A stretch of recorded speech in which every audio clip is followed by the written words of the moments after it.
Bonjour et bienvenue pour cette 108e émission, une émission avec moins de livres cette semaine, mais plus de qualité, donc plus de temps pour en parler.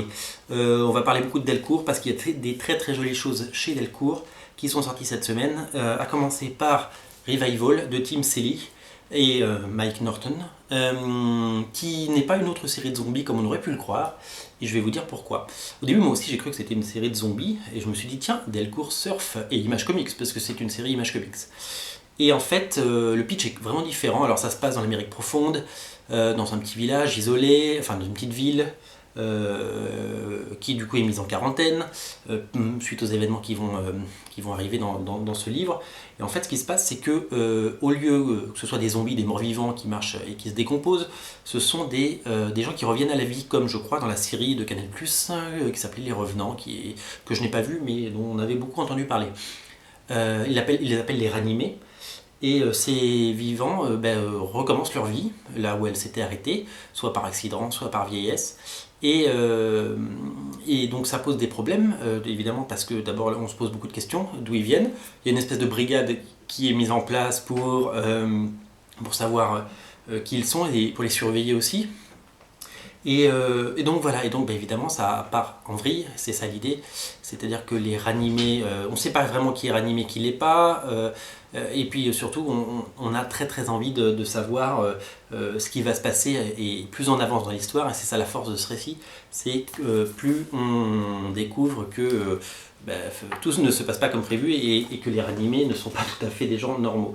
Voilà, c'est vachement bien. Alors Tim Seeley, c'est l'auteur il bosse sur Witchblade en ce moment.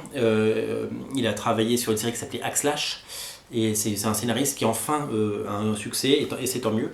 Et donc c'est plutôt bien écrit, et ça prend un vrai contre-pied comparé. D'abord, c'est en couleur, c'est plus lumineux que Walking Dead, c'est vraiment complètement différent, et c'est vraiment une lecture à part entière. Donc je vous invite vraiment à découvrir ce titre. Et puis le dessin est chouette. Moi je m'attendais à un dessin assez. Mike Norton, j'avais l'image d'un dessinateur qui dessine ses Playmobil, comme je dis souvent. Et en fait, non, c'est un mec qui sait bien dessiner.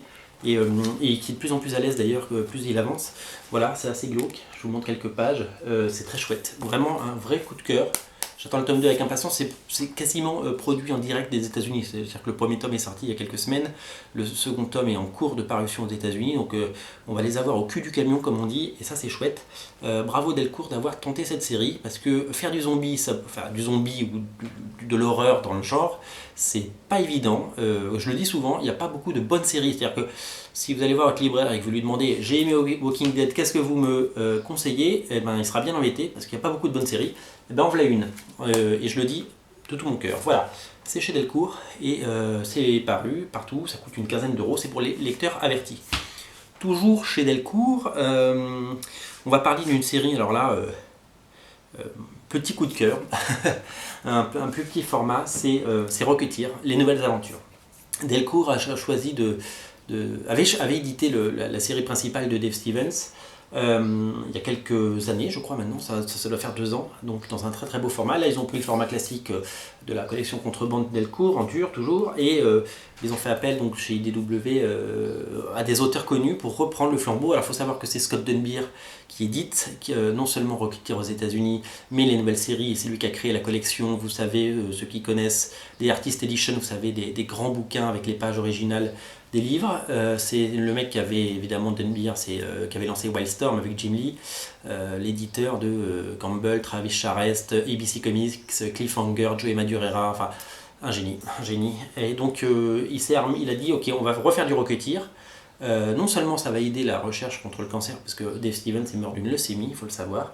Donc dans les comics américains, il y a un message à chaque fois pour une organisation, et ça c'est très bien. Et en plus, on va, quitte à faire du Rocketeer, autant avoir des très bons. Donc cette première nouvelle aventure, parce qu'il y a eu plein de petits one-shots avant qui ne sont pas encore parus en France, mais avant de sortir, il a demandé à des grands auteurs, dont j'y viens, Mark Waid et Chris Samney, qui sont actuellement les artistes qui travaillent sur la série Daredevil, vous le savez, aux États-Unis et en France. Et je vous montre un peu les pages intérieures. C'est un dessin très cartoony. C'est Chris Samney, donc vous connaissez parce que vous avez certainement déjà lu des choses.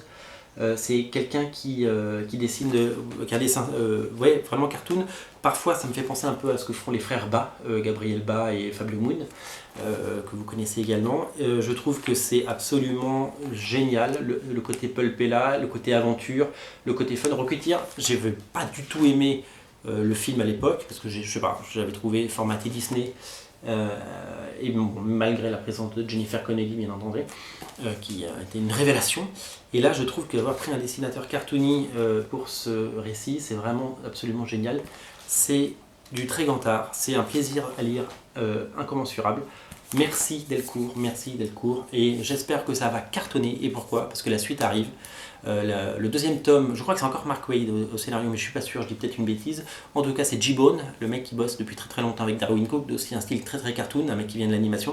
Et le troisième tome, c'est le retour de Mark Waid pour le coup, avec Paul Smith et un crossover avec le Spirit. J'ai vu les premières pages en ligne, ça vous pète le cerveau, tellement c'est beau. Voilà, Rocketeer, génial, coup de cœur, coup de cœur. Là, je vous présente un bouquin que j'ai pas lu, donc je vais pas en dire du bien. Je vais simplement vous signaler qu'il est sorti, parce que j'ai pas eu le temps de le lire, parce que c'est un gros pavé. C'est le troisième tome de Rising Star, qui est enfin paru en France. Et pour la première fois, on a les derniers épisodes. C'est des choses rares, parce que Semic ne les avait jamais publiés. L'avantage concurrentiel de cet épisode, vous voyez, il va craquer, parce que je l'ai pas encore, je l'ai feuilleté, mais vaguement. C'est que c'est Brett Anderson qui dessine. Alors c'est pas mon dessinateur préféré, Brett Anderson. Vous savez, c'est le dessinateur qui a fait Dieu crée l'homme détruit avec les X-Men il y a 20 ans, 30 ans. Et Brett Anderson, c'est le dessinateur d'Astro City aussi, bien entendu. Et en fait, c'est bien dessiné, tout simplement. Donc on a les épisodes qui vont jusqu'à l'épisode 24, donc le dénouement de la série. Je pensais que Delcourt allait publier la mini-série qu'il y a eu après, mais a priori elle n'y est pas. C'était la protégée de Straczynski qui s'appelait Fiona Avery qui l'avait écrite, et elle était très chouette cette série. Je crois d'ailleurs, parce que je dis peut-être des bêtises, mais en tout cas je crois que c'était aussi Brandon Anderson au dessin. Elle est complémentaire en tout cas, je sais pas si elle est nécessaire, mais elle est complémentaire. Voilà, le troisième tome est sorti, je vais me lire ça tranquillement dans mon petit lit très vite. Et voilà, sautez dessus. En tout cas, très très bonne série. Merci à Delcourt. Sachez que Midnight Nation arrive en octobre et que je vous en reparlerai parce que la sortie de Midnight Nation chez Delcourt, ça va être un événement. La série de Straczynski et Gary Frank, qui pour moi est un chef-d'œuvre. Je l'ai en single, je l'ai en hardcover en anglais. Et on en reparle en octobre. Une petite parenthèse parce que ça, c'est un bouquin. Alors, incroyable, j'ai vraiment beaucoup rigolé, j'en ai parlé sur Comic Space cette semaine. C'est le petit monde de Lise. Alors, vous allez dire, on n'est plus dans le comics. Ben si, c'est un strip pareil aux États-Unis. C'est Lise Climo qui le fait. C'est très très drôle. C'est quelqu'un qui bosse dans l'animation, qui travaille sur les storyboards des Simpsons notamment, et qui a fait son strip en ligne et qui en a fait une BD, comme ça a pu arriver en France avec des blogueurs et des blogueuses. Sauf que là c'est très drôle. Moi je suis très très difficile en strip parce que j'ai été biberonné à Calvin et Hobbes, et depuis j'ai beaucoup de mal à lire le reste parce que je trouve ça toujours moins bien et moins intéressant. Et il y a du Calvin et Hobbes là-dedans, c'est génial, c'est très très drôle. Ça sert à rien que je vous montre des pages, enfin le dessin est mignon, mais je vais pas vous lire les gags. Voilà. Découvrez-le en librairie, lisez quelques gags, allez voir en ligne, il y a des pages. Et vous serez séduit, offrez ça à votre chérie, c'est vraiment très très chouette. Moi j'ai beaucoup rigolé et j'ai trouvé ça très très bien. Alors une petite exclue, parce que évidemment c'est Comics Place, on aime bien découvrir les livres avant et vous les présenter. Et je voulais vous parler, alors vous savez qu'il y a un éditeur que j'aime bien qui s'appelle Le Guin et Moumine, parce qu'ils font des très très beaux livres, et je trouve qu'on n'en parle pas assez.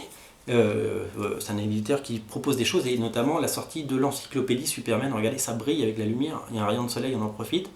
La couverture est signée Jim Lee, bien entendu, New 52, et c'est une encyclopédie. L'année dernière ils avaient fait Batman pour la sortie de Batman, et là ils font Superman. C'est une création, c'est-à-dire que ça apparaît aux États-Unis en même temps qu'en France et à l'occasion du film. C'est-à-dire que c'est pas une encyclopédie qui s'arrête en 2008 ou en 2005, c'est moderne.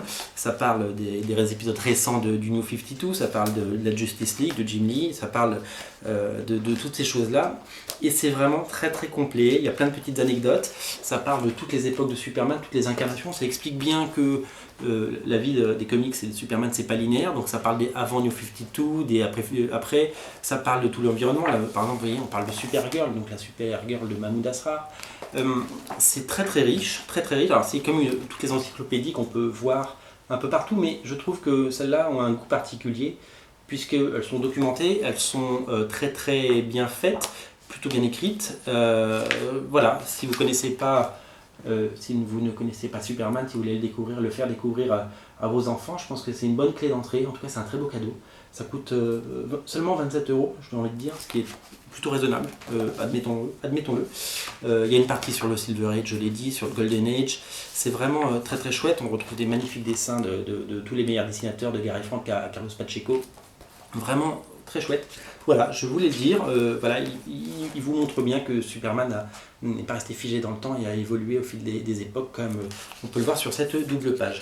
C'est également traduit par quelqu'un qui connaît très très bien Superman, puisque c'est Jérôme Wiki qui travaille chez Urban notamment pour traduire, qui travaille aussi chez Delcourt, qui fait pas mal de traductions.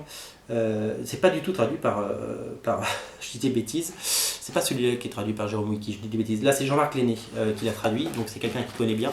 C'est un autre livre de Jérôme Wiki, je vous en parlerai tout à l'heure. Voilà, c'est Jimmy Lenné qui traduit. Donc on ne peut que voilà, tout le monde le connaît, il connaît très bien Superman. Donc je reprends l'argumentation que j'ai faite tout à l'heure, mais vous remplacez Jérôme Wiki par Jean-Marc Lenné, on coupera au montage, mais comme il n'y a pas de montage, on ne coupera pas. Voilà, très très très très chouette livre, ça sort le 7 juin, donc je l'ai eu un peu avant, et je suis pas peu fier, et je le garde celui-là précieusement, il va aller dans ma BD Room. On termine par quelque chose qui est revenu, et ça donc, je suis content de vous en parler parce que je l'ai enfin, c'est les trésors de Marvel, chez Hors Collection. Alors ça s'appelle un Vault, c'est un trésor, c'est un format de livre que je ne connaissais pas, et je dois vous dire que j'adore et que je rêve d'en faire un. Alors ça se présente comme ça, hop, un slipcase, un fourreau, et après le livre, hop hop hop. Alors j'ai laissé les cartons pour ne pas l'abîmer à l'intérieur, donc je vais essayer de vous montrer. Alors ça se présente comme un livre, donc on va tout savoir sur, on va tout connaître et tout savoir sur Spider-Man et Marvel, et en fait il y a des bonus, et des bonus à enlever comme dans un musée. En fait on appelle ça un livre musée en France. Donc là, vous voyez, la page elle est transparente et dedans il y a des bonus. Et ce sont des choses qu'on peut enlever, hein, hop, on peut les prendre.